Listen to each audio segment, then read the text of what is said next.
Magandang araw po sa inyong lahat. Magtatalakay naman tayo ng isa sa pinaka matinding paksa. At ito po ay napapanahon at malapit na pong maganap sa pagkakaroon ng tinatawag nating New World Order. Na ito po ay isa sa pangunahing agenda ng New World Order. At ito po ay magaganap sa Estados Unidos sa napakalapit na panahon. At sana po ay inyong subaybayan. Panoorin mula sa pasimula hanggang sa matapos ang paksang ito. Ang ating pong paksa ay may kinalaman po sa Sunday Law. At ito po ay bahagi po ng tinatawag nating tanong at sagot portion. At meron pong katanungan na ipinadala po sa atin na ang kanyang tanong ay ano po ba ang Sunday Law? Naganap na po ba ito o magaganap pa lang? At ano po ang mga kaganapan o mangyayari kapag dumating na ang Sunday Law? May nagsasabi na wala na raw Sunday Law. Totoo po ba ito? So yan po ang katanungan po na ating pong sasagutin. At ang pagsagot po natin dito ay batay sa sabi ng Panginoon kung ano ang po ang gusto ng Panginoon. Kung ano ang nakasaad sa banal na kasulatan. Doon po tayo magbabatay ng ating kasagutan. Ito po ang tanong, ito po ang kasagutan ng ating Panginoon.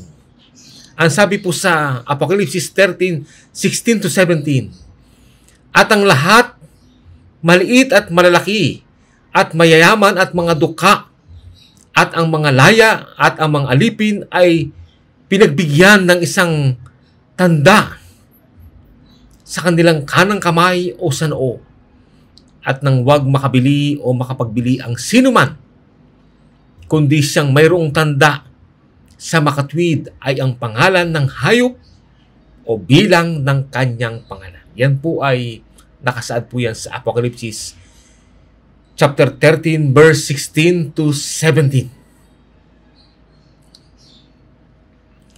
Ang sabi sa atin sa Great Controversy 578-579, the prophecy of Revelation 13 declares that the power represented by the beast with lamb-like horns, ito po ay yung United States of America, shall cause the earth and them dwell therein to worship the papacy.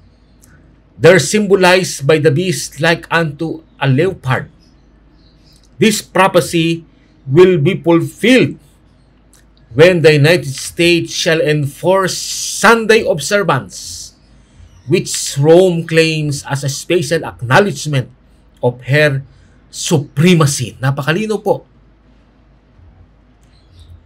na ang sabi po do, this prophecy, yung pong sa Revelation 13, will be fulfilled when the United States shall enforce Sunday observance, which Rome claims as a special acknowledgement of her supremacy. Ang sabi po sa Tagalog, ang propesiya ng Apocalypse 13 ay naghahayag na ang kapangyarihan, kinakatawanan ng hayop na may mga sungay na tulad sa kordero ay pipilit sa lupa at sa mga nanandoon na sumamba sa kapapahan na sumasagisag sa hayop na tulad sa leopardo.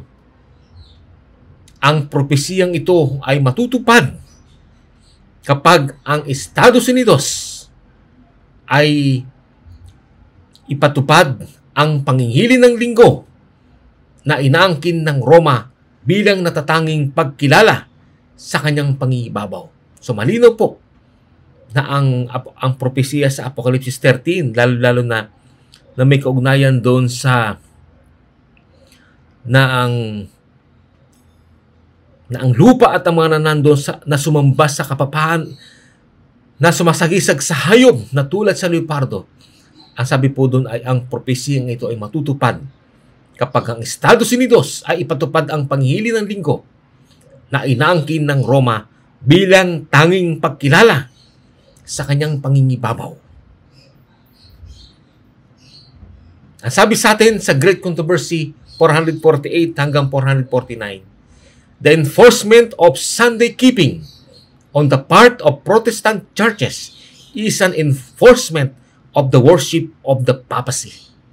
Sa Tagalog po, ang pagpapatupad ng pangingilin ng linggo sa bahagi ng mga Iglesia Protestante ay pagpapatupad ng pagsamba sa kapapahan. At yan po ay napakalapit na. Napakalapit na po ang kaganapan sa nakikita nating katuparan ng mga hula. Ay ito po ay napakalapit na maganap. Kaya po kailangan na marinig itong mensaheng ito po ay napapanahon at kailangang marinig ng napakaraming tao para makita nila ang magiging katuparan ng propesiyang ito.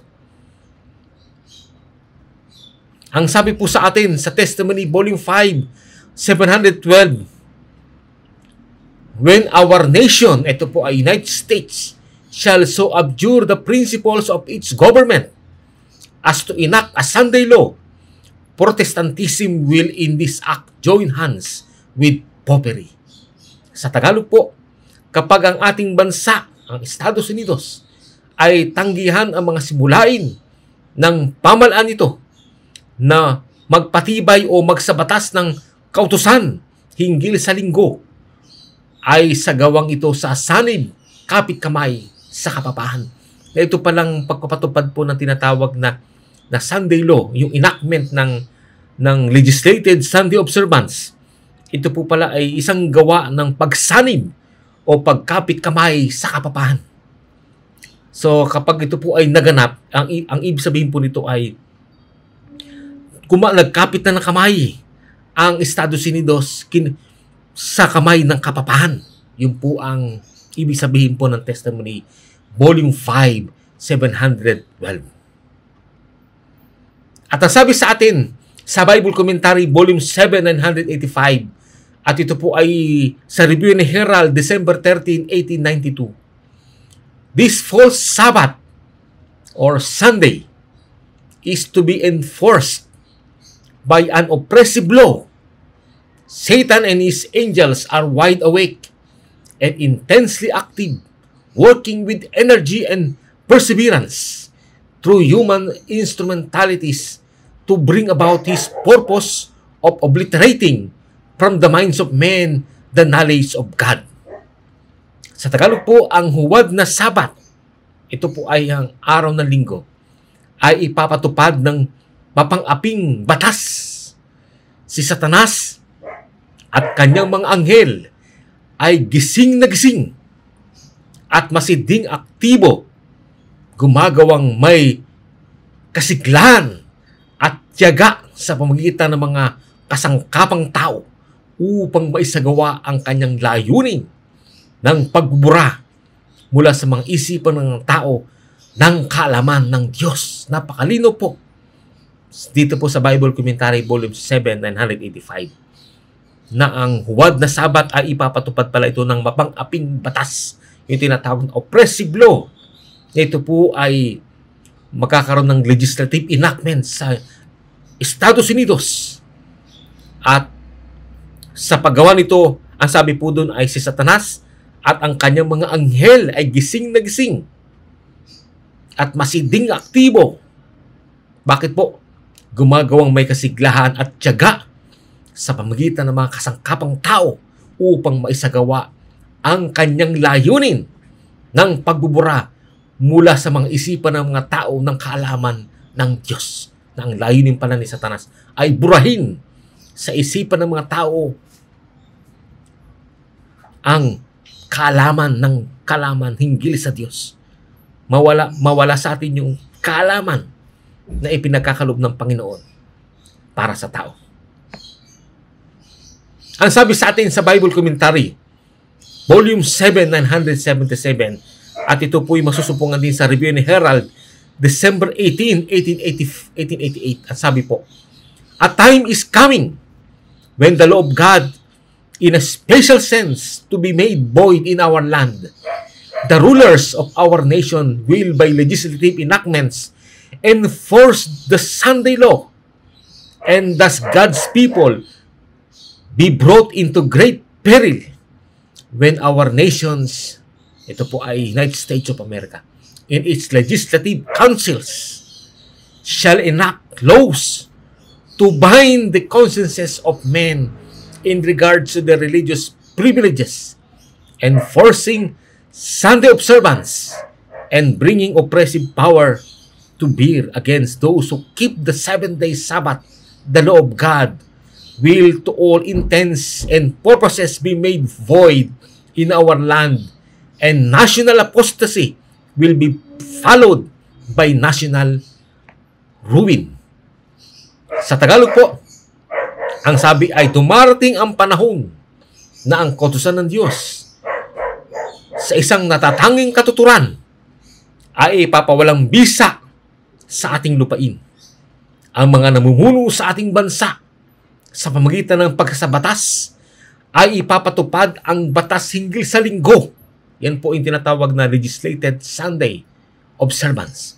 At sa ganito, ang bayan ng Diyos ay madadala sa malaking panganib kapag ang ating bansa, ang Estados Unidos, sa mga konsilyo ng legislatura nito ay magsabatas ng mga kautusan na nagbibigkis sa mga budhi ng mga tao hinggil sa kanilang mga pribilehiyong pangreliyon na nagpapatupad ng pangingili ng linggo at pagdadala ng mapang-aping kapangyarihan laban doon sa mga nangingilin ng ikapitong araw na Sabat ng kautusan ng Diyos, ay sa lahat ng mga sadya at layunin ay ipawalang bisa sa ating lupain, at ang pambansang lubos na pagtalikod ay susunod sa pambansang pagkawasak.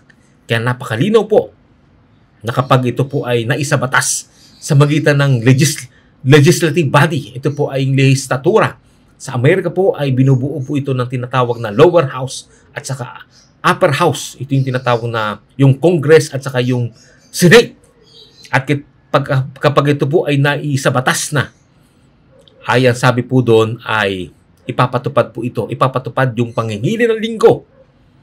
At sa magitan ng pagdadala ng mapang-aping kapangyarihan laban doon sa mga nangingili ng ikapitong araw ng Sabat ng kautusan ng Diyos, at ay sa lahat ng mga sadya at layunin ay ipawalang bisa sa ating lupain, at ang pambansang lubos na pagtalikod, ito yung tinatawag na national apostasy, ay susunod po, at yung pambansang pagkawasak, yung national ruin, ay sunod-sunod na magaganap sa Estados Unidos. Unang-una po yung tinatawag na national apostasy magaganap sa Amerika, at ang pambansang pagkawasak nito ay magaganap sa Estados Unidos kapag naipatupad na po ang tinatawag nating batas hinggil sa pangingilin ng araw ng linggo. Pansinin po, ang tanda ng hayop o mark of the beast ay resulta ng national and international legislation of Sunday observance o tinatawag na Sunday law na pasisimulan ng Estados Unidos. At kapag tayo po ay nangilin ng Sunday at sumanib sa malaking pinagsanib na kilusan ng Katolisismo, Protestantismo at Espiritualismo, ay matatatakan tayo ng tanda ng hayop. At tandaan po natin, ang sabi po dito sa Last Day Events page 115, ang tanda ng hayop ay ang pangingilin ng unang araw ng Sanlinggo. Sa Testimony Volume 8, 117, ang tanda ng hayop ang pangingilin ng unang araw ng Sanlinggo. At sa Testimony to Ministers ay ganoon din po ang pagkakabanggit, na ang pangingilin ng araw na ito ay tanda ng hayop. Yan po. Kaya po yung kapag tayo po ay sumang-ayon, nakiisa sa batas, sa pinapatupad na batas ng pamalaan hinggil sa pangingilin ng araw ng linggo, ito po ay magsisilbing tanda ng hayop na itatatak sa bawat isa na susunod sa pamalaan, sa batas ng pamalaan na yun, sa kanilang ipinapatutupad bilang bahagi o isa sa pinaka main agenda ng tinatawag nating New World Order. Pansinin po, ang Sunday law ay tinatawag din na legislated Sunday observance o batas o decree na gagawin at ipapatupad ng Estados Unidos para sa lahat ng mga tao ay sapilitang mangingilin ng linggo at yaong hindi susunod ay hindi makakapagbili o makapagbibili, paparusahan, pag-uusigin at papatayin.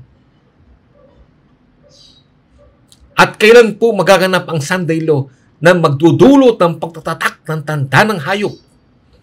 Ang sabi po dito sa Testimony Volume 7, 141, men have become bold in transgressions.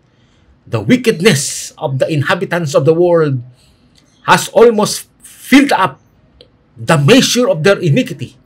This earth has almost reached the place where God will permit the destroyer to work His will upon it. The substitution of the laws of men for the law of God, the exaltation by merely human authority of Sunday in place of the Bible Sabbath, is the last act in the drama. When this substitution becomes universal, God will reveal Himself. He will arise in His majesty to shake terribly the earth.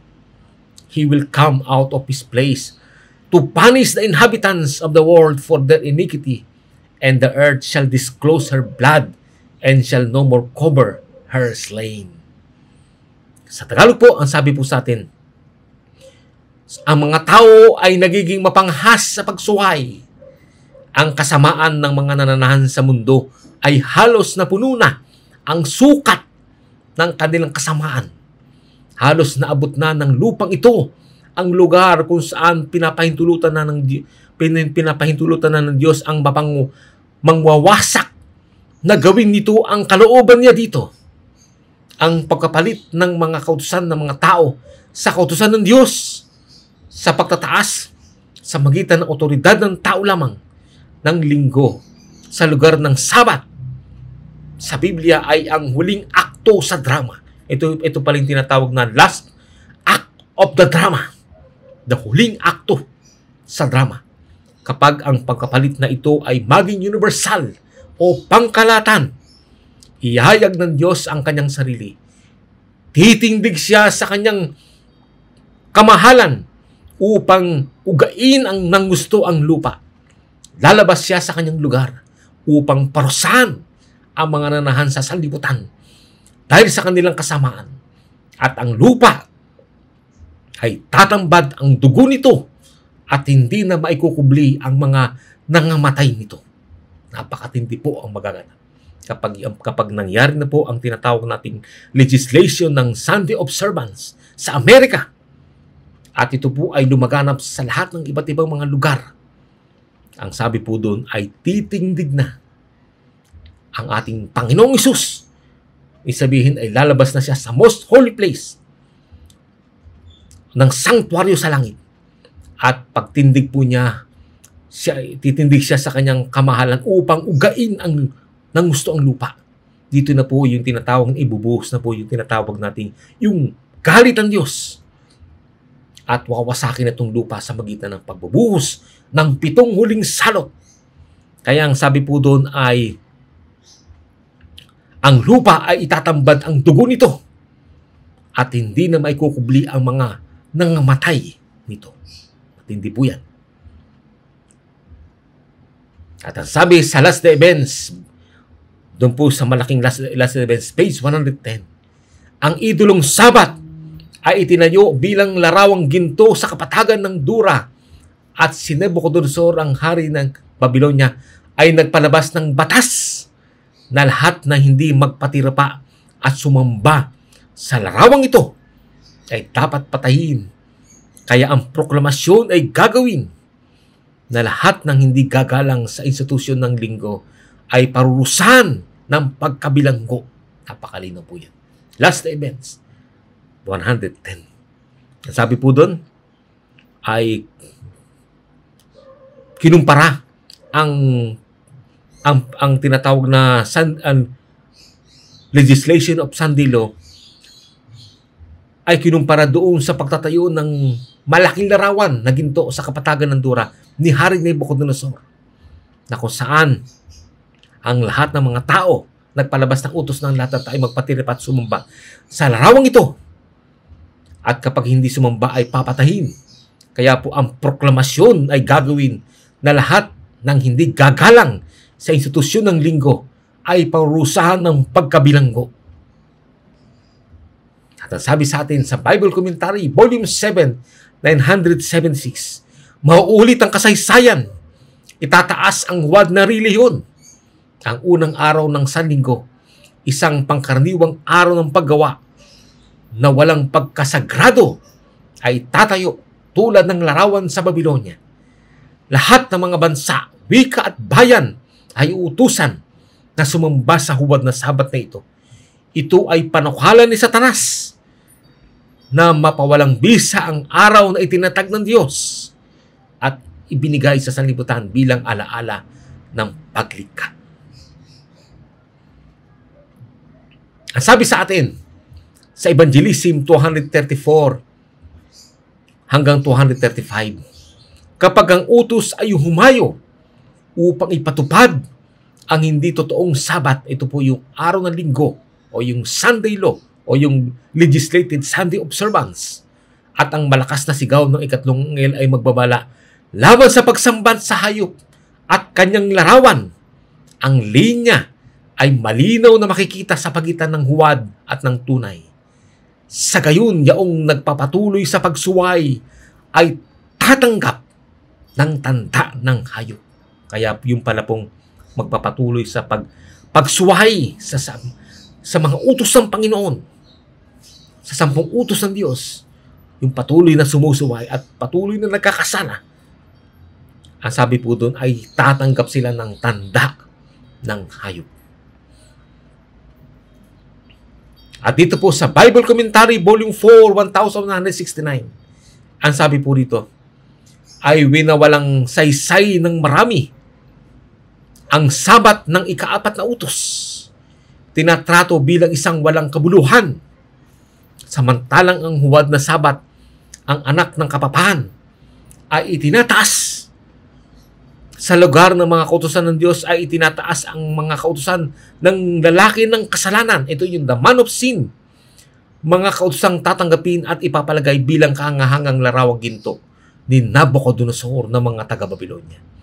Sa pagbuo ng malaking larawang ito, iniutos ni Nabucodonosor na dapat itong sambahin ng lahat, maging dakila at maliit, mataas at mababa, mayaman at mahirap. Ito po ay ipapatupad po ito sa lahat ng tao, sa lahat ng uri ng tao.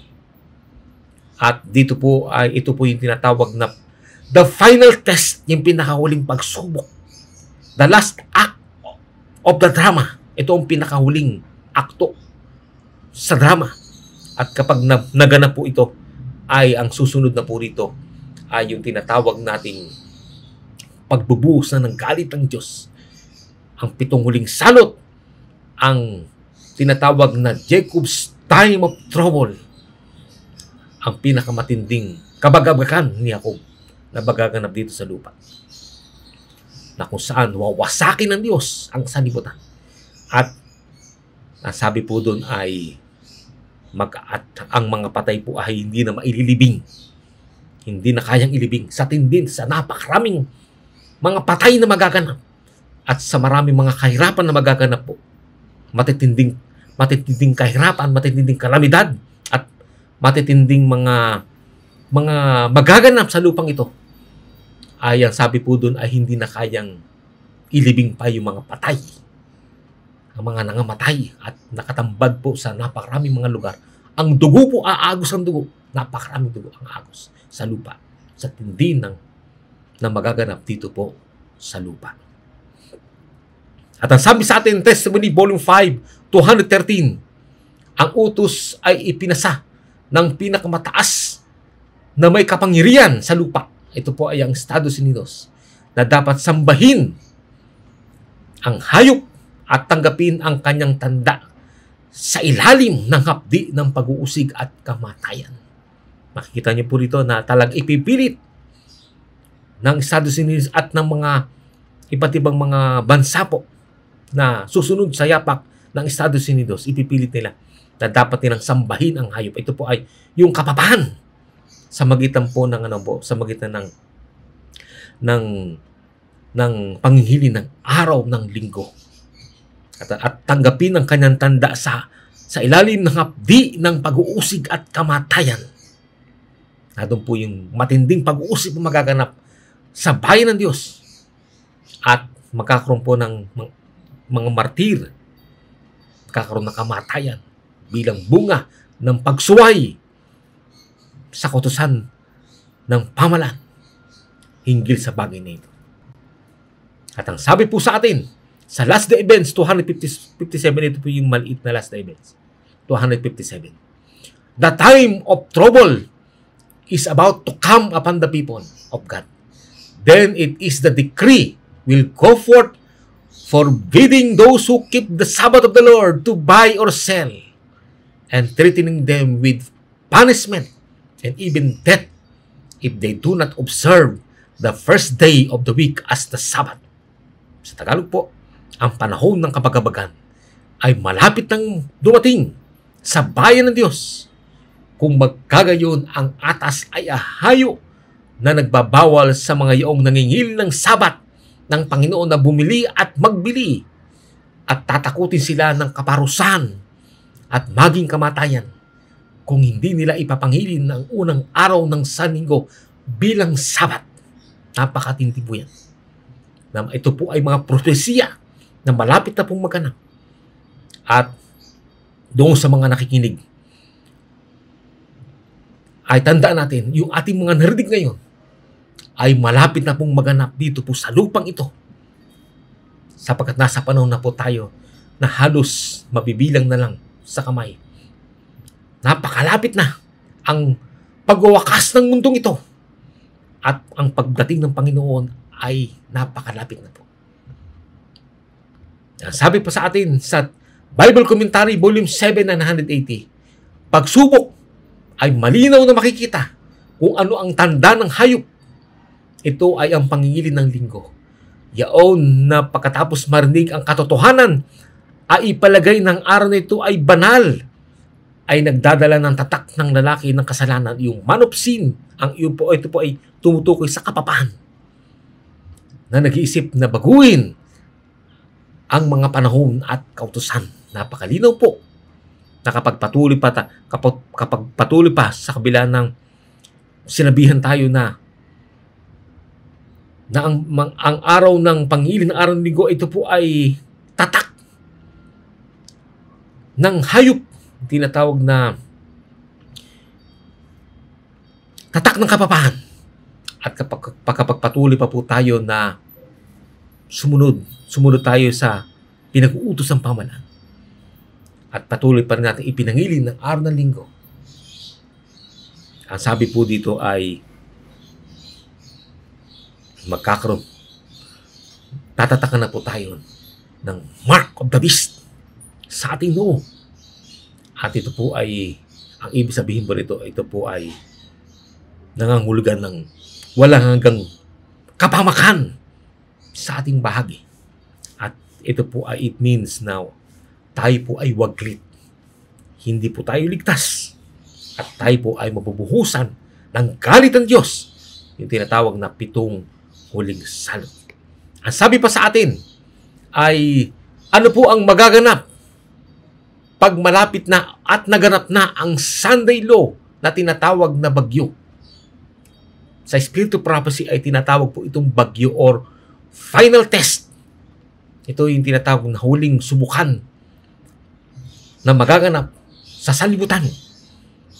Ang una po ay marami ang tatalikod at sasanib sa mga hanay ng kalaban. Ang sabi sa Great Controversy 608, as the storm approaches, a large class who have professed faith in the third angel message but have not been sanctified through obedience to the truth abandon their position and join the ranks of the opposition by uniting with the world and partaking of its spirit. They have come to view matters in nearly the same light And when the test is brought, they are prepared to choose the easy, popular side. Men of talent and pleasing address, who once rejoice in the truth, employ their powers to deceive and mislead souls. They become the most bitter enemies of their former brethren. When Sabbath keepers are brought before the courts to answer for their faith, these apostates are the most efficient agents of Satan to misrepresent and accuse them, and by false report and insinuations to stir up the rulers against them. Sa Tagalog po, ang sabi po ay habang lumalapit na ang bagyo, ang malaking bahagi ng mga nagpapayag ng panampalataya sa mensahe ng ikatlong anghel, ngunit hindi napabanal ng pagsunod sa katotohanan, ay iiwan ang kanilang mga posisyon at makikisanib sa mga hanay ng kaaway. Ito po ay kapag lumalapit na, ibig sabihin kapag malapit na tayo, malapit na maganap ang Sunday law,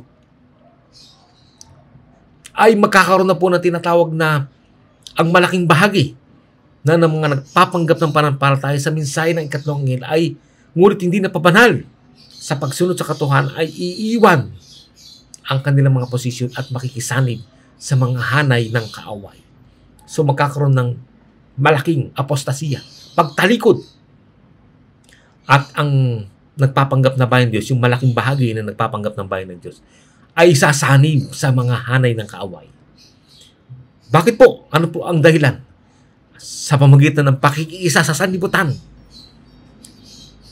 at pakikibahagi sa diwa nito, ay tutungo sila na maaninaw ang mga bagay-bagay sa halos sa parehong liwanag. So hindi nila madetect na yung kung ano ang tama at mali.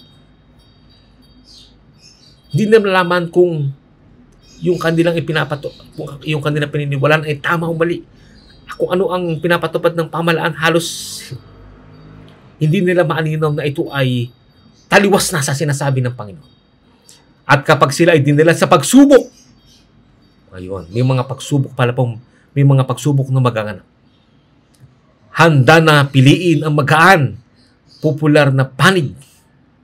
So ito po ay yung pagsubok. May mga test na ibibigay. At isa po sa mga test po yan ay yung tinatawag nating yung vaccination. Dito kung sa vaccination pa lang ay sumablay na ang nagpapanggap na bayan ng Diyos, how much more yung sa mas pinaka-final test, yung pinakahuling pagsubok na ibibigay kung sa vaccination pa lang ay sumablay na at halos hindi na nakita, hindi na naaninag, halos hindi na napansin na ito ay taliwas sa kalooban ng Panginoon. Kung sa vaccination pa lang ay bumaksak na, how much more sa mas matindi pa kung ito ipinatupad ng pamahalaan na mayroong tinatawag nating death penalty na kapag hindi sumunod po ay papatayin o usigin. Ay mas matindi pa po. Ito nga sa vaccination, halos hindi pa nga death penalty ang sa mga hindi makakatanggap nito. How much more doon po sa tinatawag nating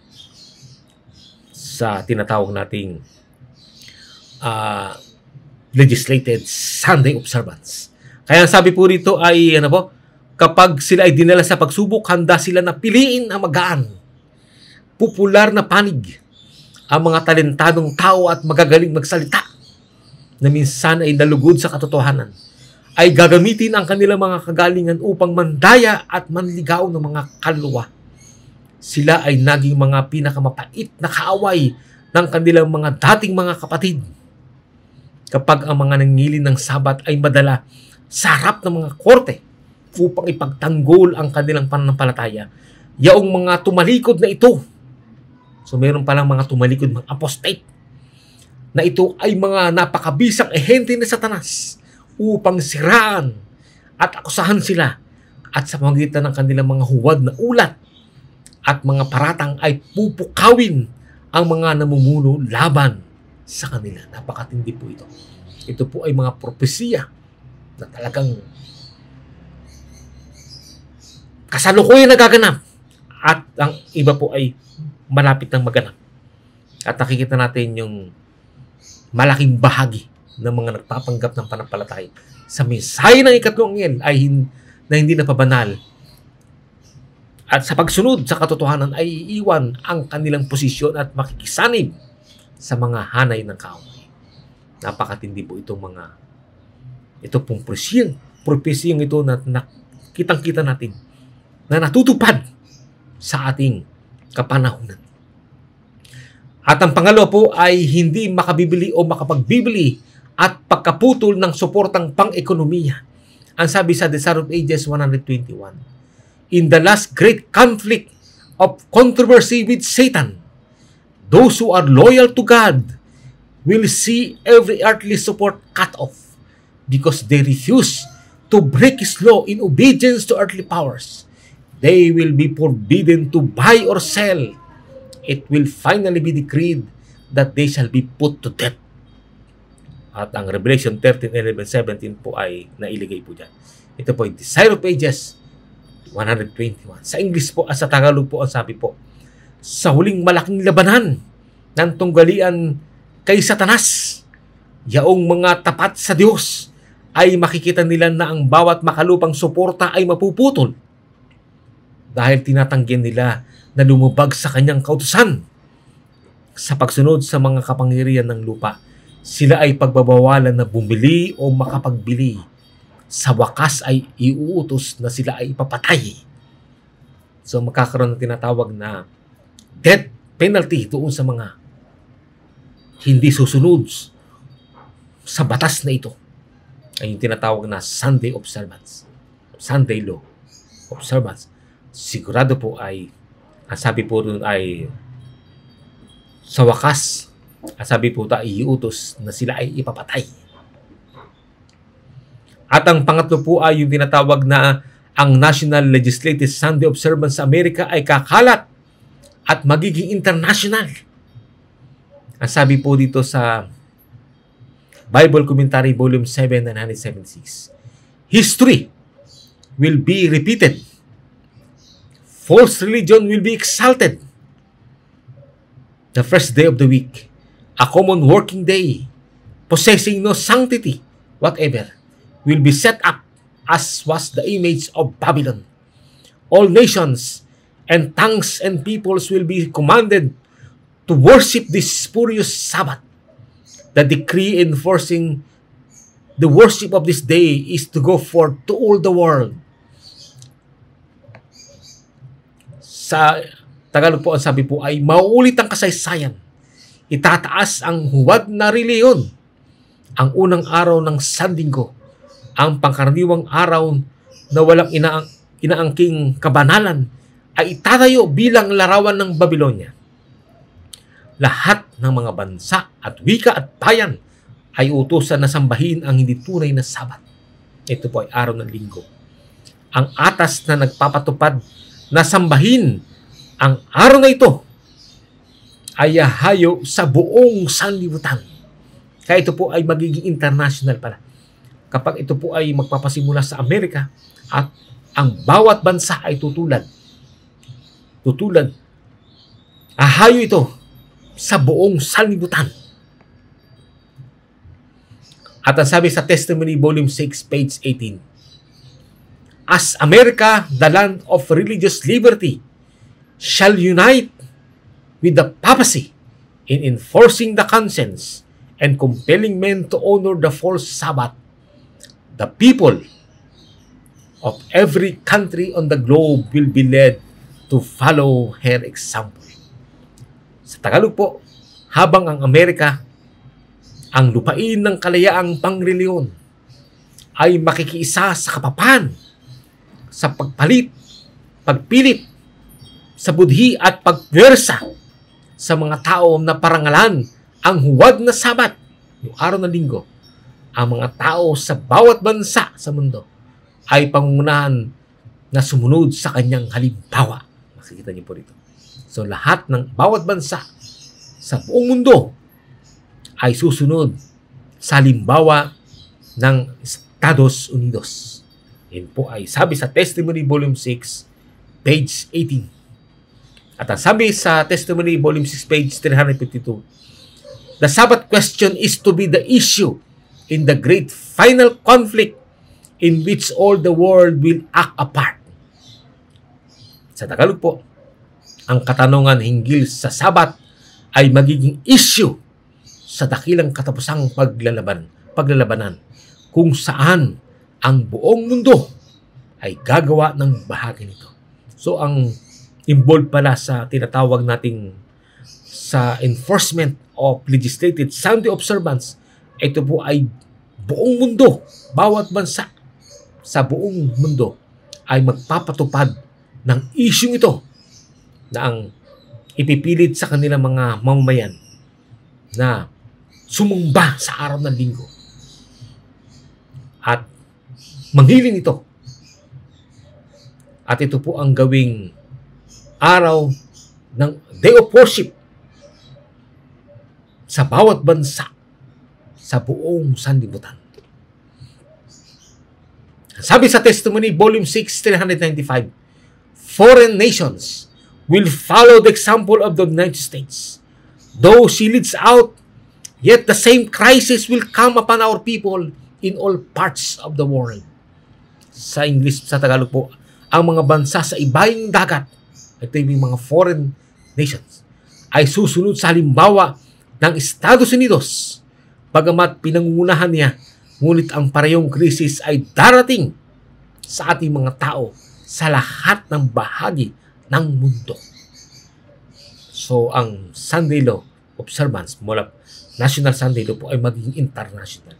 Lahat, nasabi po doon, ang mga bansa sa ibayong dagat ay susunod sa halimbawa ng Estados Unidos sa tinatawag na pagkapatupad ng legislated Sunday observance. At ang sabi po sa atin sa Bible Commentary, Volume 7, 980, the substitution of the false for the true is the last act in the drama. When this substitution becomes universal, God will reveal Himself. When the laws of men are exalted above the laws of God, when the powers of this earth try to force men to keep the first day of the week, know that the time has come for God to work. Sabi po dito, ang pagkapalit ng huwad sa totoo. Ito po ay yung huwad po, yung Sunday, at yung totoo naman po yung Saturday, yung araw ng Sabat, ay ang huling akto sa drama. Ito po yung tinatawag na last act of the drama. At kapag ang pagkapalit na ito ay maging universal o pangkalatan, ay yayag ng Diyos ang kanyang sarili. Kapag ang mga kautusan ng tao ay itinataas na mas mataas sa mga kautusan ng Diyos, kapag ang mga kapangyarihan ng sanlibutan, ito ay sinusubukang pwersahin ang mga tao na ipanghilin ng unang araw ng Sanlinggo, nalalaman natin na ang panahon ay dumating na para sa paggawa ng Diyos. So kapag naganap na po yan, ang sabi po doon yung alam na ang panahon ay dumating na para sa paggawa ng Diyos. Ano po ba yung paggawa ng Diyos? Ito po yung kanyang pagpaparusa, yung kanyang day of retribution. Paparusahan niya ang sanlibutan. Nang ibubuhos niya yung kanyang mangkok ng galit sa sanlibutan. At ibubuhos ang 7 huling salot at wawasakin ang mundo sa napakatinding pagkawasak na hindi pa nasaksihan ng mga tao simula nang magkaroon ng mga tao. At ang sabi sa atin sa Testimony Volume 7, 141, the substitution of the laws of men for the law of God, the exaltation by merely human authority of Sunday in place of the Bible Sabbath, is the last act in the drama. When this substitution becomes universal, God will reveal Himself. He will arise in His majesty to shake terribly the earth. At ang sabi po dyan, at ang sabi po sa atin sa Selected Message Book 3, 427, 428, the wicked declared that they had the truth, that miracles were among them, that angels from heaven talked with them and walked with them, that great power and signs and wonders were performed among them, and that this was the temporal millennium that they had been expecting so long. The whole world was converted and in harmony with the Sunday law. Ang sabi po doon sa Tagalog po, ang mga masasama, naghahayag na sila ay may katotohanan, na ang mga himala ay kabilang sa mga ito, na ang mga anghel mula sa langit ay nakipag-usap sa kanila at dumakat sa kanila, na ang dakilang kapangyarihan at mga tanda at kababalaghan ay sinagawa sa gitna nila.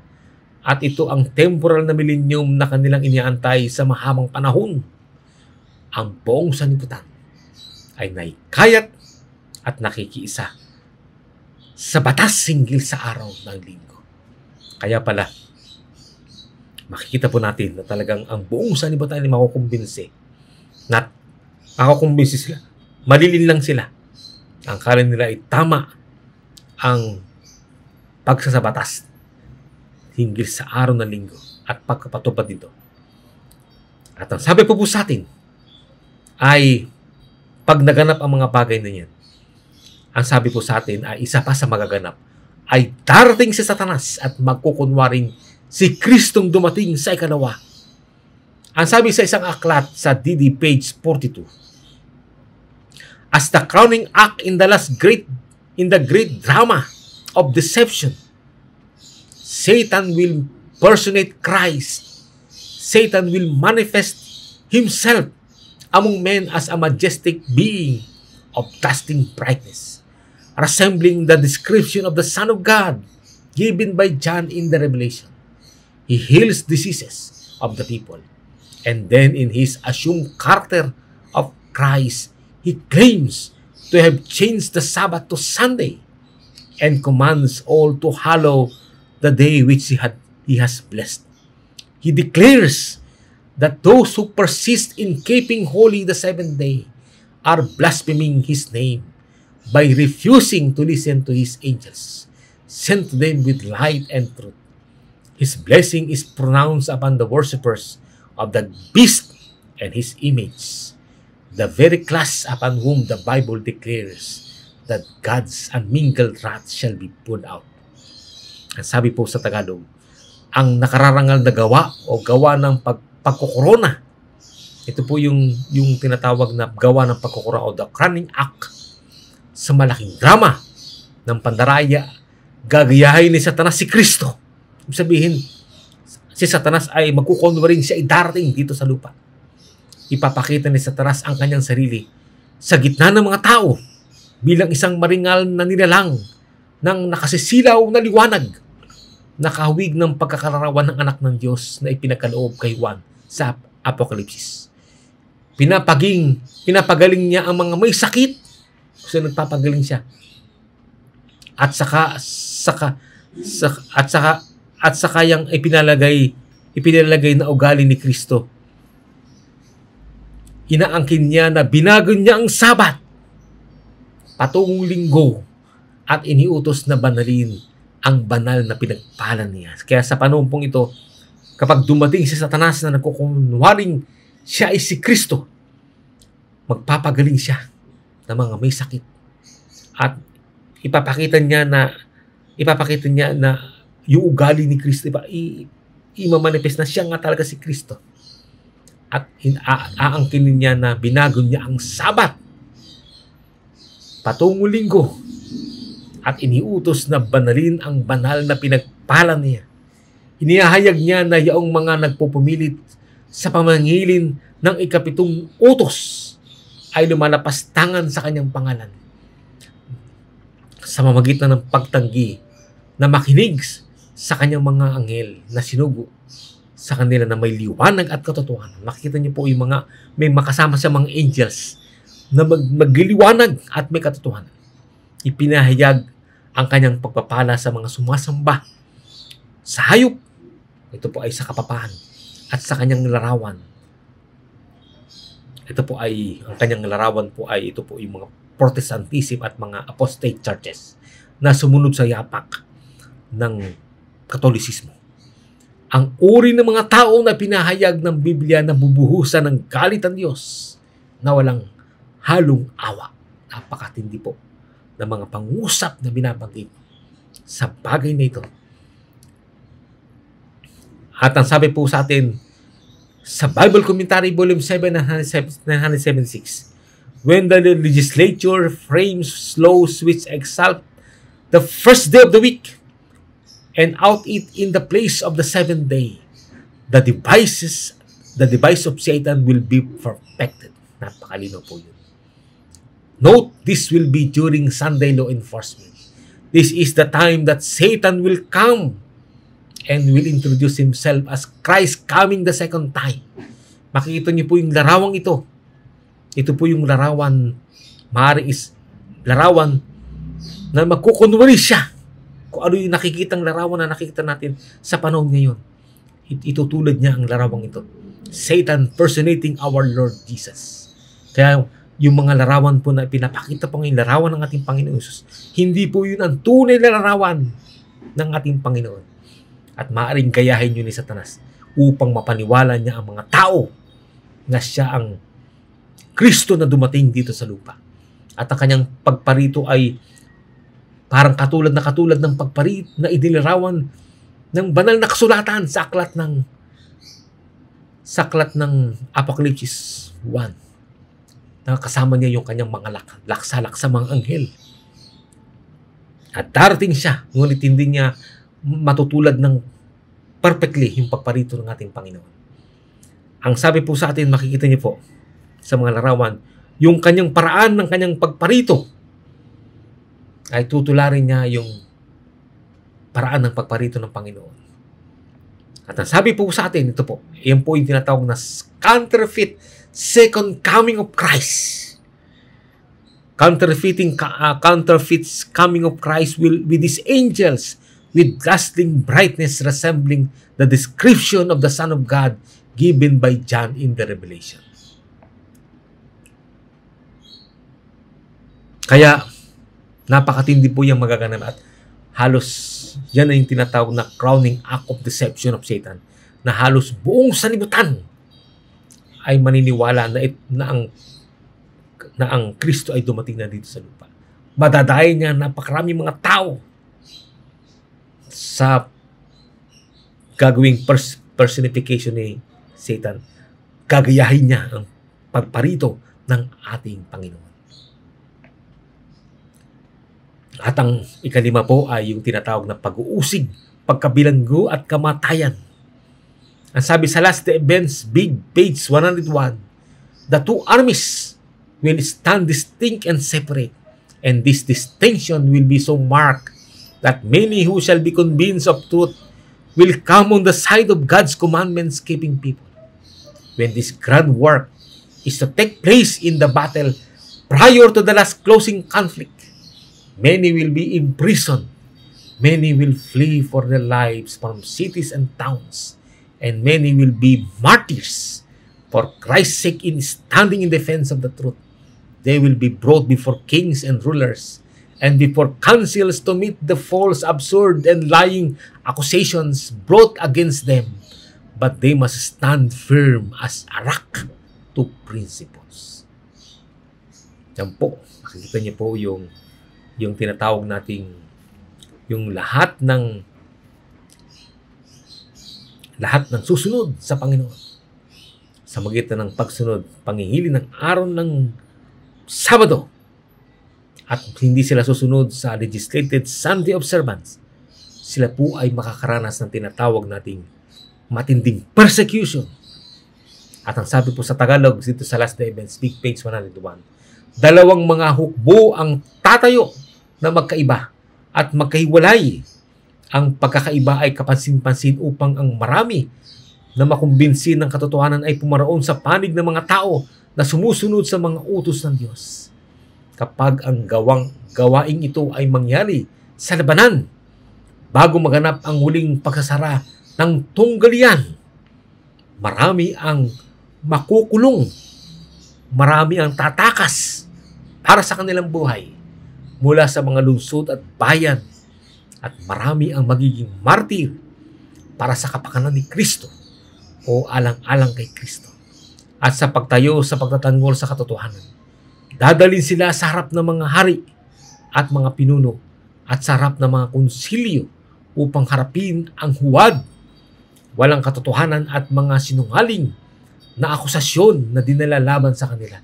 Ngunit dapat silang tumayo na matatag tulad ng bato sa simulain. Napakalaga po na tayo manindigan sa panig ng Panginoon.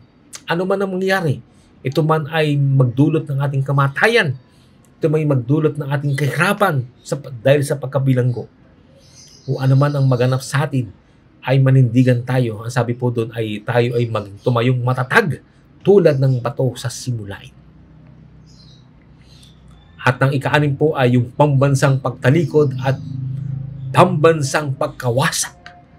Ang sabi sa Spirit of Prophecy, Volume 4, 410, 1884 edition, at sa Bible Commentary, Volume 7, 977, at Review and Herald, December 18, 1888, ito pong sabi: when Protestant churches shall seek the support of the secular power, thus following example of that apostate church, proposing which their ancestors endured the fiercest persecution, then will there be a national apostasy which will end only in national ruin. Napakatindi po yan.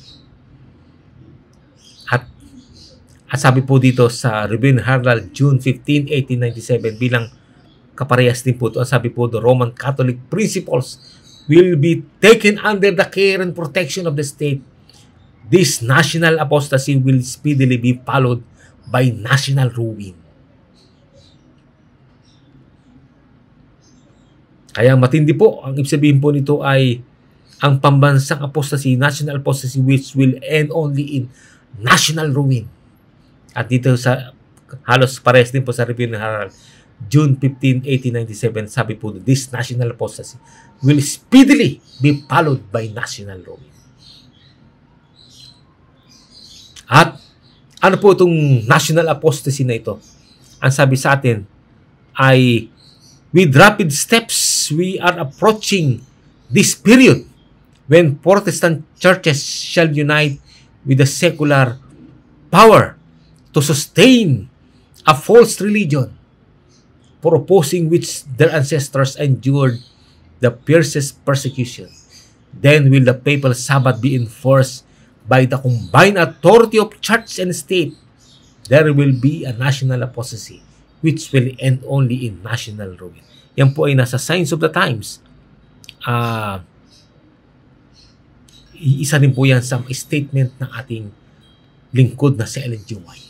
At ang sabi sa Selected Message, Book 2, page 373, it is at the time of the national apostasy when, acting on the policy of Satan, the rulers of the land will rank themselves on the side of the man of sin.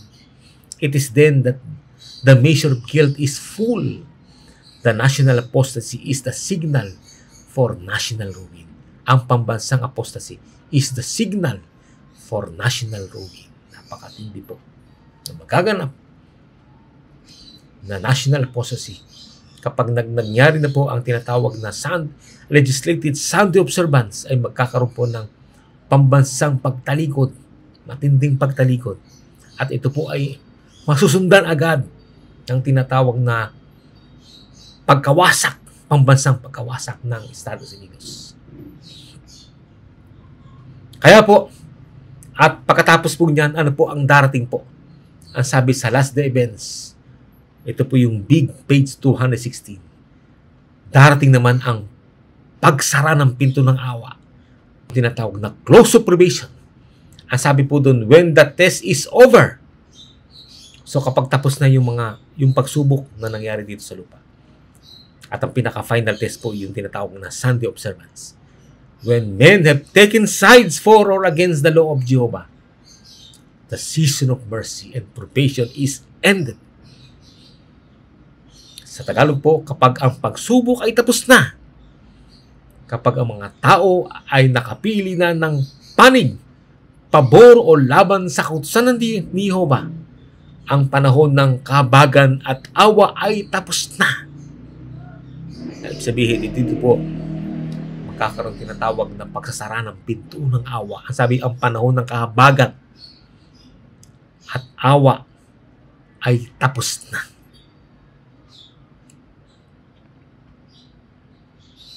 At pag natapos na po yung tinatawag na nag-close of probation na po, ano po, darating naman ang panahon ng kabagabagan. Ang sabi sa Last Day Events 257, the time of trouble is about to come upon the people. Then it is that the decree will go forth, forbidding those who keep the Sabbath of the Lord to buy or sell, and threatening them with punishment and even death if they do not observe the first day of the week as the Sabbath. Sabi po doon, ang panahon ng kabagabagan ay darating na sa mga tao.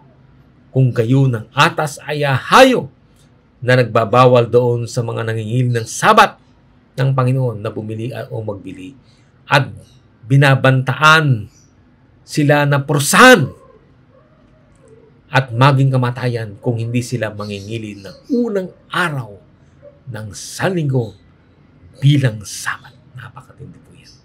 Kaya dito po magaganap yung tinatawag na Great Tribulation, yung Jacob's Trouble, yung pinakamatinding kabagabaghan na magaganap sa lupa, na dito po ibubuhos ng Panginoon ang kanyang galit na ang salot ng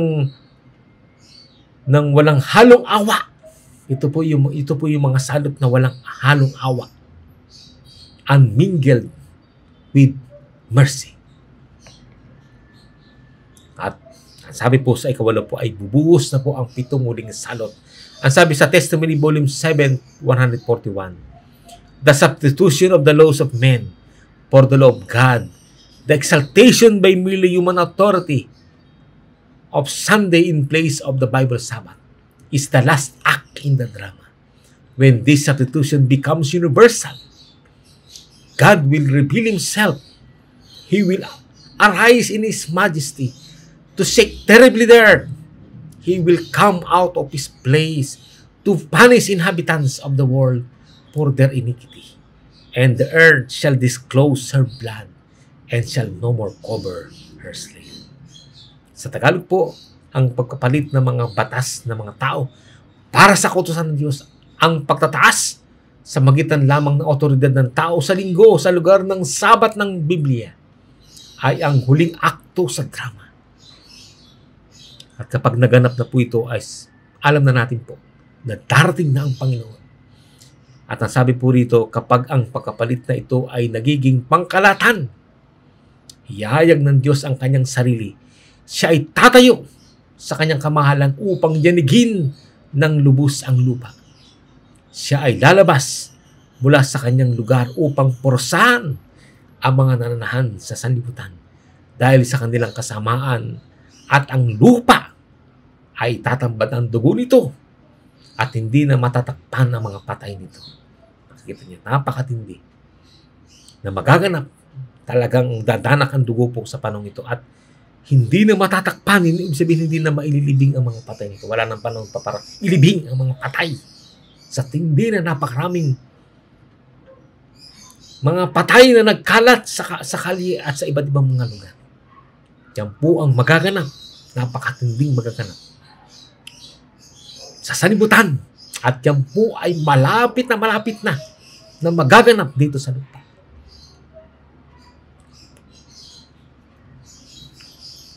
At ang sabi sa atin sa Testimony to Ministers, page 37, the whole world is to be stirred with enmity against Seventh-day Adventists because they will not yield homage to the papacy by honoring Sunday, the institution of this anti-Christian power. Sa Tagalog po, ang sabi, ang buong sanlibutan ay pupukawin na may galit laban sa mga Adventista dahil Septimo Dia dahil hindi sila susuko na nagpupugay sa kapapan sa magitan ng pagpaparangal sa linggo, ang institusyon ng kapangyarihan ng Antikristong ito. Yan po. At ang sabi sa manuscript 163, 1897, Those who trample upon God's law make human laws which they will force the people to accept. Men will devise and counsel and plan what they will do. The whole world keeps Sunday, they say, and why should not these people who are so few in number do according to the laws of the land? Sabi sa atin sa manuscript 63, 1897, yung mga yumuyurak sa kautusan ng Diyos ay gumagawa ng mga batas pantao na pipilitin nila ang mga tao na tanggapin ito. Ang mga tao ay mag-iisip, magpapayo at magpapanukala kung ano ang kanilang gagawin. Ang buong sanlibutan ay nangingilin ng linggo. Sinasabi nila, at bakit ang mga tao ito nakakaunti sa bilang ay hindi gumagawa o hindi sumusunod sang-ayon sa mga kautusan ng lupain. At ano po ang babala kapag naisabatas na ang pangingilin ng linggo sa Estados Unidos?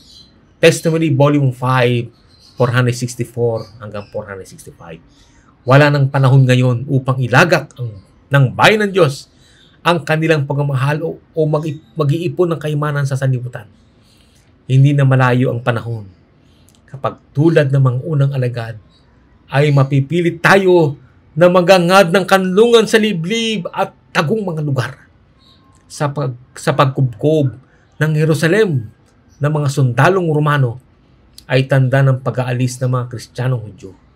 Kaya sa pagpapairal ng kapangyarihan sa bahagi ng ating bansa, Estados Unidos, kapag ang decree o atas na nagpapatupad ng sabat ng kapapahan, ito po yung Sunday Law Enforcement, ay magiging babala sa atin.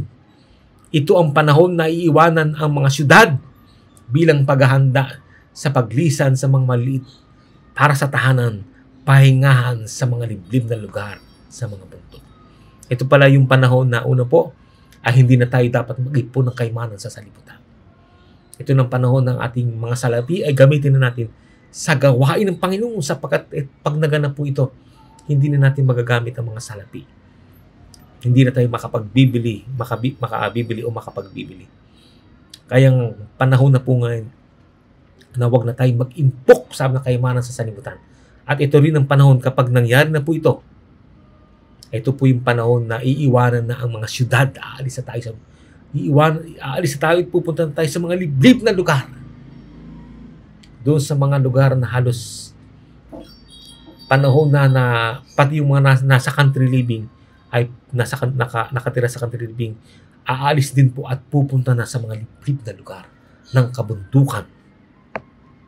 At ang sabi sa atin po dito, Testimony Volume 5, 464, so the assumptions of power on the part of our nation in the decree enforcing the papal Sabbath will be time to leave the large cities preparatory to leaving the smaller ones for retired homes in the secluded places among the nations.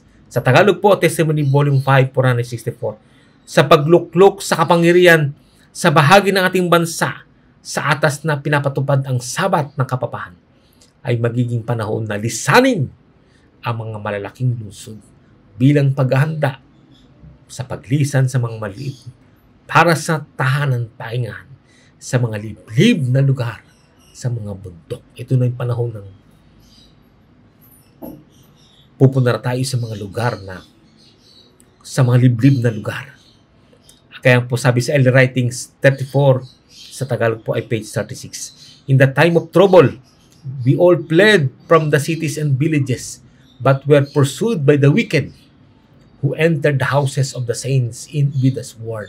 Sa panahon ng kabagabagan, tumakas tayong lahat mula sa mga lungsod at mga nayon. Ngunit tinabol tayo ng mga masasama na pumasok sa mga bahay ng mga banal na may mga dalang tabak o mga santata. Kaya dito po ay talagang magkakaroon ng pagtakas katulad ng ginawa ni Lot nung sila po ay tumakas sa Sodoma at Gomora. Pinatakas sila ng Panginoon bago wasakin ito sa magitan ng apoy. At pansinin po, yaong mga anak ng Diyos na itinilagan ng Diyos na manira sa siyudad tulad ni Daniel na nakatira sa palasyo ng emperador at ng mga Kristiyano na nakatira sa Jerusalem bago wasakin ang Jerusalem ay aalis sa mga siyudad kapag ang decree o ata single sa Sunday observance ay ipapatupad na. Yan ang hudyat na ipinagkaloob ng Diyos para sa mga piling mga manggagawa ng Diyos. Subalit ang karamihan sa mga anak ng Diyos na nakatira sa countryside ay aalis din at pupunta sa mga liblib na lugar ng kabundukan. At ito po ang babala po sa atin. Malinaw po na ang Sunday law ay parating pa lang at napakalapit na po maganap at ating inaantabayanan. Nakikita na natin ang napakalapit na katuparan dahilan sa pagkakaroon ng COVID-19 at sa pilitang vaccination na nagbibigay sa atin ng paywatig na malapit na ang paglabas ng decree ng legislated Sunday observance. Napakalapit na po yan. At yung mga nakikita natin nagaganap ngayon na digmaan ay magpapabilis. At ang ilang mga kalamidad na magaganap dito po sa lupa.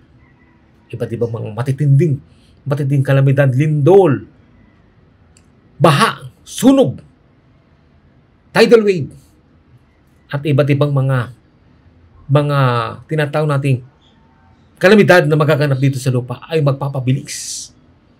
Mapapabilis po ang tinatawag nating paglabas ng decree ng legislated Sunday observance sa Amerika at kakalat po ito sa iba't ibang mga lugar sa buong mundo. At sino at ano po ang ating tanging kanlungan pag dumating na ang Sunday law? Ang sabi sa atin sa HS 158, then in the day of fierce trial, He will say, "Come, my people, enter thou into thy chambers, and shut thy doors upon thee. Hide thyself, as it were for a little moment, until the indignation be overpast." What are the chambers in which they are to hide? They are the protection of Christ and holy angels. Sa Tagalog po, kaya nga sa araw ng mabaksik na pagsubok, sasabihin niya, sino po magsasabi? Ang ating Panginoong Hesus. Magsiparito kayo bayang ko. Pumasok kayo sa loob ng silid at isara ang mga pintuan sa paligid nito. Itago ang sarili sa maikling sandali hanggang matapos ang galit ng Diyos. Ano ang mga silid na ating pagtataguan? Pagtataguan nila. Ang mga ito ay ang pangangalaga ni Kristo at mga banal na anghel. So yung palang silid na kung saan yung pala ay, ang ibig sabihin pala ng silid na yun ay yung pangangalaga ni Kristo at mga banal na anghel. Kaya makikita niyo po ang tanging protection natin, ang tanging sanggalang, ang tanging kandungan na maaari nating mapuntahan na tayo ay panatag ay walang iba kundi ang ating Panginoong Jesucristo. Siya po ang kandungan natin. Siya ang pandong para hindi tayo mabuhusan ng pitong uling salot. Para tayo maingatan sa matinding magaganap na mga kahirapan, kagutom, matitinding kalamidad at mga magaganap dito sa lupa. Ang Panginoon po ang siyang ating tanging pag-asa para sa kaligtasan at siya rin ang magiging protection natin sa panahon ng kabagabagan. At ang sabi sa atin sa Faith and Works, page 116, sa pagtingin sa dakilang araw ng Diyos, mamamalas natin na ang nag-iisang kapanatagan ay masusumbungan sa paghiwalay mula sa lahat ng kasalanan at kasamaan.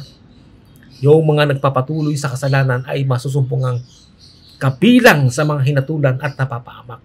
So sabi po dito sa Faith and Works, page 116, ang nag-iisang kapanatagan natin ay yung humiwalay tayo sa lahat ng kasalanan at kasamaan. At paano tayo makakahiwalay sa kasalanan at kasamaan? Ang sabi po sa atin dito, only in Christ we can depart from sin. Kay Kristo lamang makakaalis tayo sa kasalanan. Ang sabi sa atin sa 1 John 3 verse 5, in Him there is no sin. Ang Panginoong Jesus lamang, sa Panginoong Jesus lamang ang walang kasalanan. Kapag si Kristo po ay nasa atin, ay makakaalis tayo at makakahiwalay tayo sa lahat ng kasalanan at kasamaan ng mundong ito. Kaya sabi po doon, I hate sin because Christ is within me.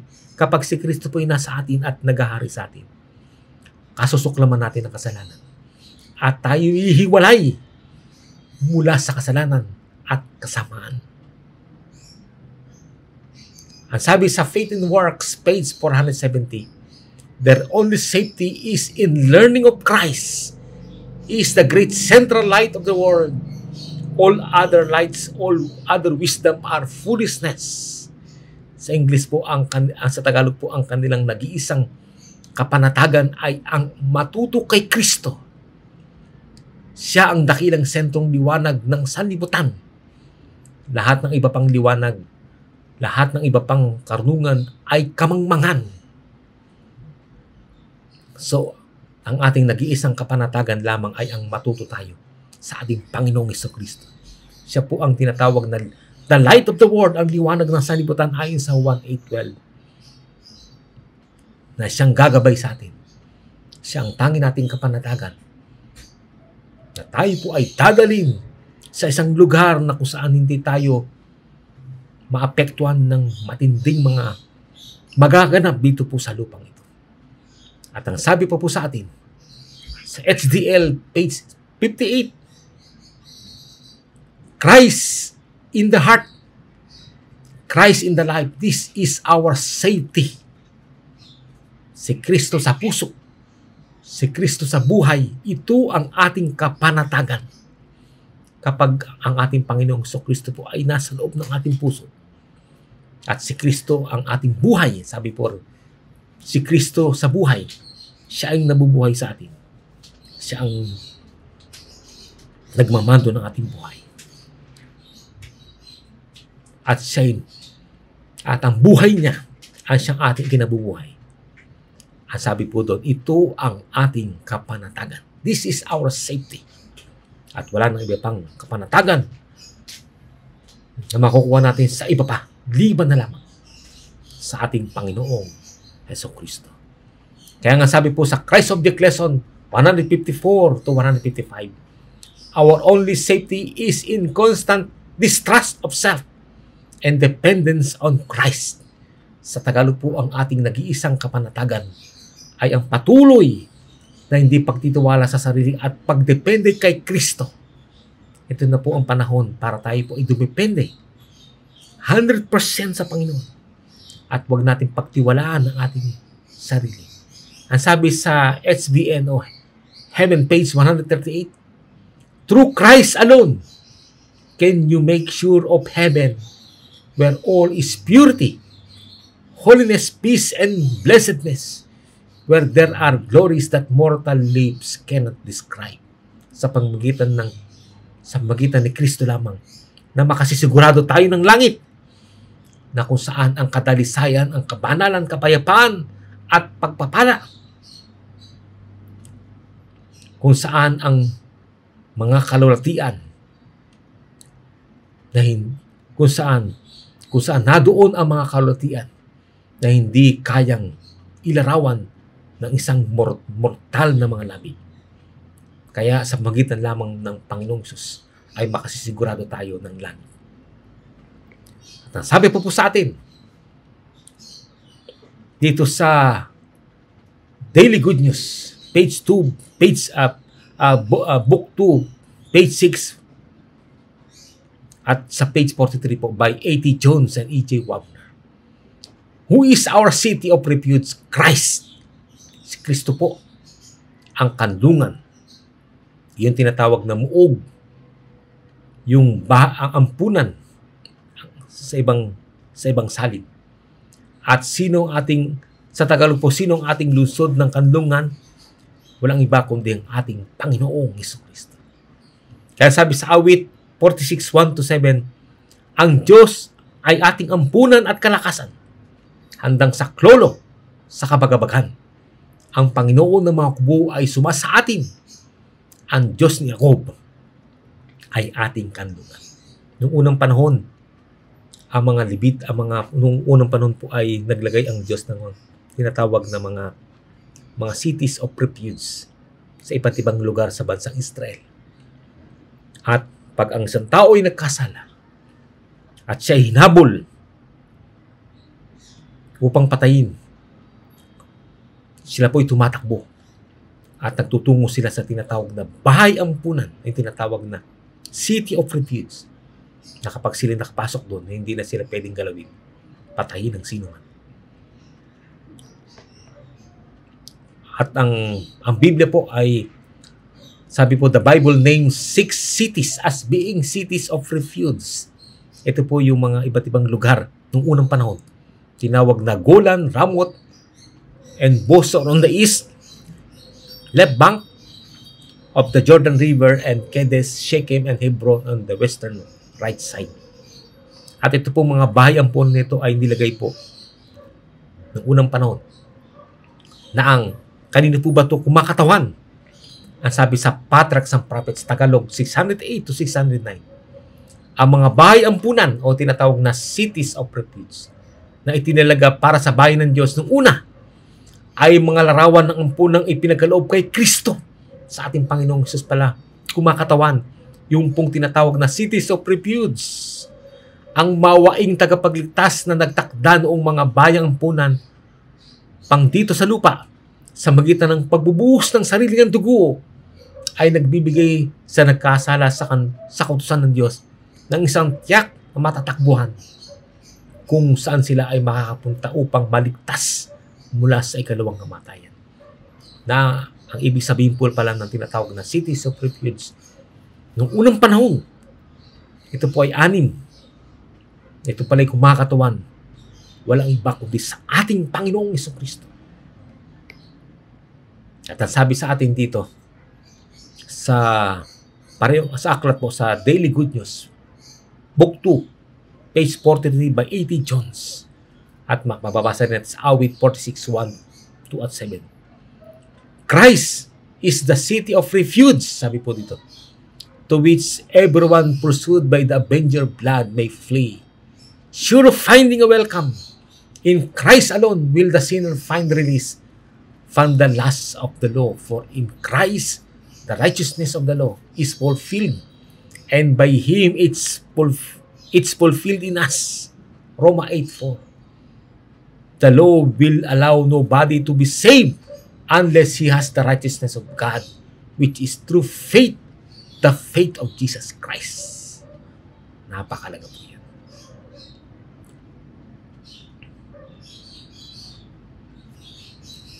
Kaya dito po sa nakikita nating larawan, yung pong tumatakbo patungong cities of refuge, yun po yung mga taong makasalanan na naghahanap sila ng kanlungan, at yung cities of refuge po ay kumakatawan naman sa ating Panginoong Diyos. At yung pong umahabol upang siya patayin, ito po'y kumakatawan kay Satanas, na gusto tayong patayin at gusto tayong magpatuloy sa paggawa ng kasalanan. Ngunit ang cities of refuge ay isang kanlungan para sa mga makasalanan. Kapag tayo po ay nakarating doon, tayo po ay ligtas mula sa kamay ni Satanas. At tayo po ay tuturuan ng Panginoon. Bibigyan tayo ng biyaya at kalakasan at kapangyarihan upang tayo mamuhay na hindi nagkakasala at sumusunod sa lahat ng mga iniutos ng ating Panginoon. At sabi pa po rito sa Ellen G. White 1888 Materials, page 1198, ang sabi po, righteousness of Christ, this is the fortress of the soul. Sa Tagalog po, ang katuwiran ni Kristo, ito ang tanggulan o kanlungan ng kaluluwa. Kaya napakalaga po ng katwiran ng ating Panginoon na ibibihis po sa atin. Kapag ibinihis po sa atin yan, ito po ang sabi, this will be the fortress of the soul. Tanggulan o kandungan ng kaluluwa. Kaya sabi po dito sa letter 258, 1907, but as in the days of the great deluge, Noah was preserved in the ark that God had prepared for him. So in these days of destruction and calamity, God will be the refuge for His believing ones. Ngunit sa mga araw ng malaking dilubyo, si Noah ay iningatan sa loob ng daong na inihanda ng Diyos para sa kanya. So sa mga huling araw na ito, sa mga huling araw ng pagkawasak at kalamidad, ang Diyos ang magiging ating kanlungan. Ang Diyos ay magiging kanlungan ng kanyang mga sumasampalataya sa Kanya. At sinipi po ang awit 91:9-10 at awit 27 verse 5. Ito pong mga quotation na ito sa banal na kasulatan. Ito ang magiging quotation po ng mga tao. Ito ay magiging babasahin nila at ilalagay sa isip nila. Ito po ang mga teksto sa banal na kasulatan ng pangangalaga at pag-iingat ng Panginoon sa kanyang mga sumasampalataya sa kanya. At ang sabi sa Faith in Works, page 89, Christ must be our strength and our refuge. Si Kristo ang dapat na ating lakas at ating kanlungan. Kaya po doon sa tinatawag nating cities of refuge, ito po ay sa unang panahon ay 6 cities of refuge. Ito pala ay nagre-represent sa ating Panginoong Jesucristo. Ngunit ito po ang babala naman sa atin. Sa Review and Herald, April 17, 1900, Satan leads men and women in a direction opposite to the cities of refuge, and by the multitudes who follow him, it is demonstrated that Adam and Eve are the only ones who have accepted the words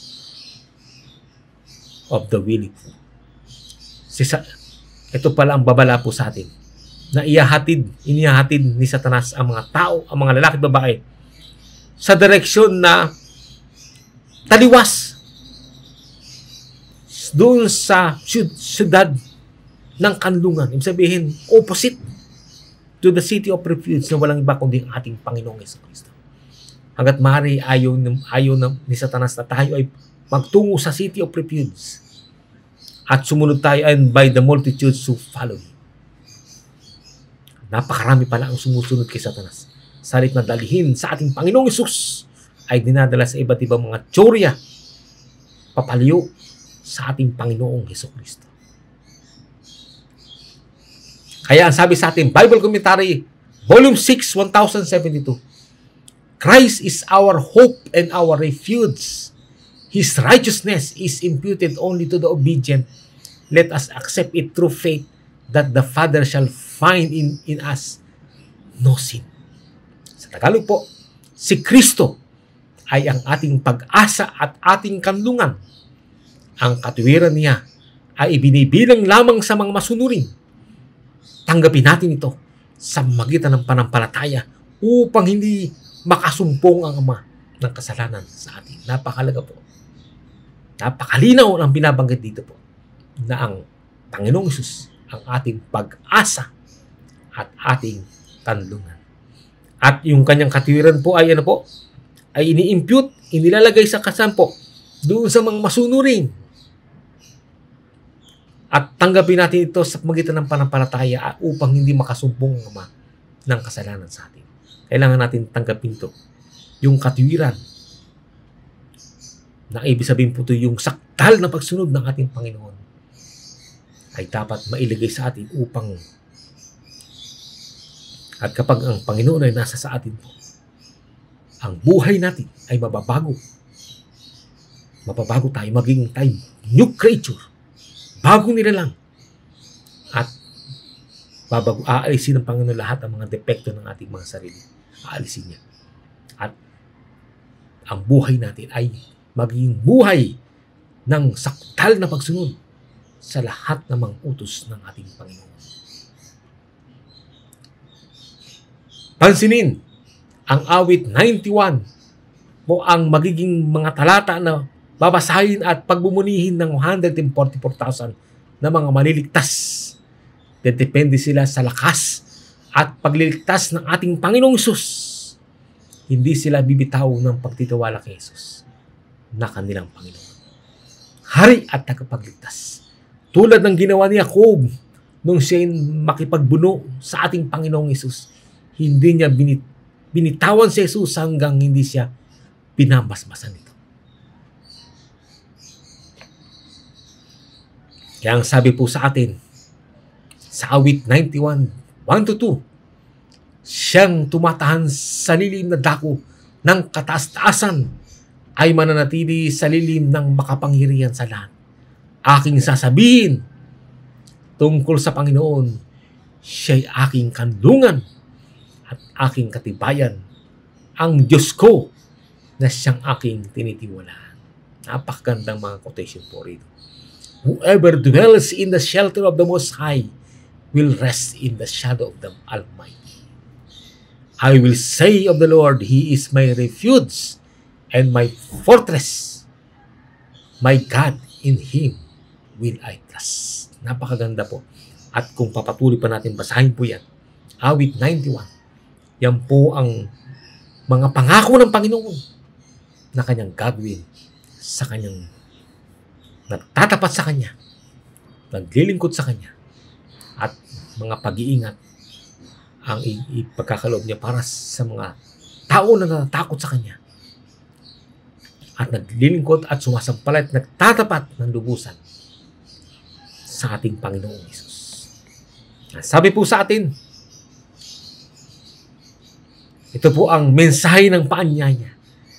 Inaanyahan ko po kayo na tanggapin ang Panginoong Hesus at papasukin siya sa ating puso. Bago pa maging huli ang lahat, itaas natin sa Hesus. Pagmasdan siya. Sampalatayanan siya. Pagtiwalaan natin siya at sundan siya saan man siya pumaroon. Ang sabi po sa Juan 14 verse 6, I am the way, the truth, and the life. No one comes to the Father except through me. At ang sabi sa John 10:9, I am the door. If anyone enters through me, he will be saved. Yan po ang mga pangusap ng ating Panginoong Hesus. Sa Tagalog po sa 1:14 verse 6, ang sabi po, sinabi sa kanya ni Hesus, ako ang daan at ang katotohanan at ang buhay. Sino man ay hindi makaparoon sa Ama, kundi sa pamamagitan ko. Napakalino po na ay walang ibang kaligtasan liban na lamang sa ating Panginoong Hesus. Walang sino man ang makaparoon sa Ama liban na lamang sa ating Panginoong Hesukristo.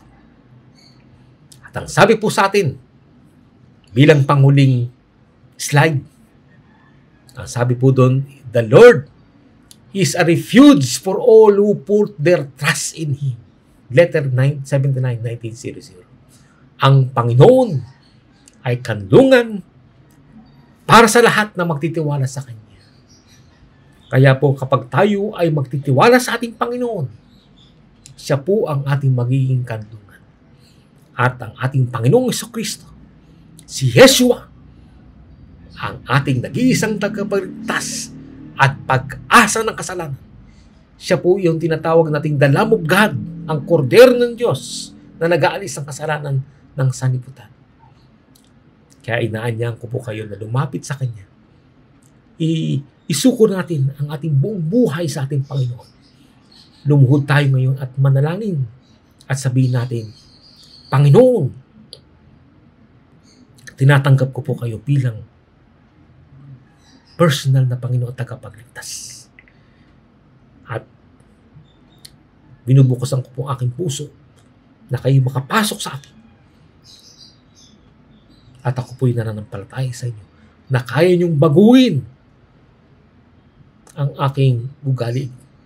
Kaya niyong baguhin ang aking pagkatao at gawin akong isang bagong nilalang. At pinapahintulot ko po kayo na maghari sa akin. At gawin akong masunurin sa lahat ng mga utos ng Diyos. At maging mananagumpay sa kasalanan. Sana po yan po ang maging panalangin natin. At kapag tayo po lumuhod at sumampalataya sa Panginoon, ang kaligtasan ay magaganap sa atin ang pagbabago ng ating buhay at sa ating patuloy na pag-aaral ng kanyang salita, patuloy na pag-aaral ng kanyang buhay, ng kanyang ugali, at pag-aaral ng kanyang kautusan na siyang transcript of Christ's character, na siyang na ang 10 utos po ng Diyos ay ito po ang tinatawag nating ugali ng ating Panginoong Hesus, ay magkakaroon ng malaking pagbabago sa atin. At tayo po ay magiging angkop para po sumalubong sa ating Panginoong Hesus sa kanyang pagparito dito sa lupa. At mailipat tayo mula sa lupa patungong langit at magmana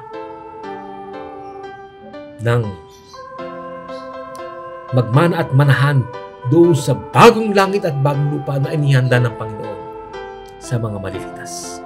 Sana po ito pong ipinahayag sa atin ngayon ay nagbigay sa atin ng kalakasan at lumakas ang ating panampalataya at sumigla at magpatuloy tayo sa paglakad kasama ang ating Panginoon Hesus sa sakdal na pagsunod sa lahat ng kanyang mga utos.